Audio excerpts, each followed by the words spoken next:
When asked whether the 2007 to 2015 PO-PSL government had a policy favourable to Russia, nearly 50% of respondents answered in the affirmative. A lie repeated many times becomes some regarded content.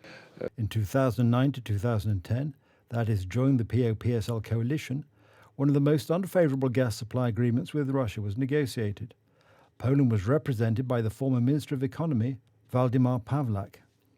The agreement with Russia's Gazprom was to last until 2045, and its provisions would have prevented diversification of energy sources from other directions. In 2019, PGNiG terminated the agreement with Gazprom, and on the 13th of May, the Polish government adopted a resolution to terminate the agreement on the construction of a system of pipelines for the transit of Russian gas through the territory of Poland and the supply of gas from Russia to Poland. A great deal of state processes that were supposed to control this have failed.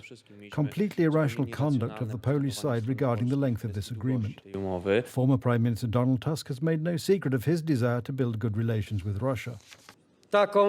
We want dialogue with Russia as it is. Lack of dialogue serves neither Poland nor Russia. It ruins the interests and reputations of both countries internationally. The theses of former Foreign Minister Radosław Sikorski, prepared for a bilateral meeting with Russian Defense Minister Sergei Lavrov in 2008, were revealed last week. Poland is interested in stable supplies of Russian oil and gas.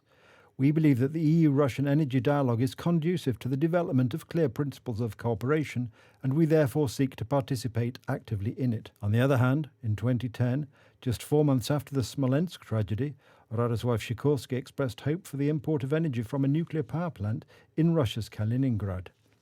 I stress the preliminary interest of the Polish side in the BEA project.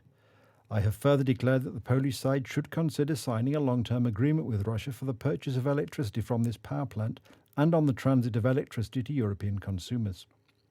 I propose that this topic be discussed at the next meeting of the Intergovernmental Commission for Economic Affairs of Poland and Russia. At the same time, projects such as the Baltic Pipe and the construction of a nuclear power plant in Poland, for which 500 million zloty had been earmarked, did not come to fruition. By their fruits shall you know them, and those fruits were pro-Russian, pro-EU, and certainly not pro-Polish. According to Sebastian Kaleta, it was the Law and Justice and Solidarna Polska that correctly read Russia's real intentions.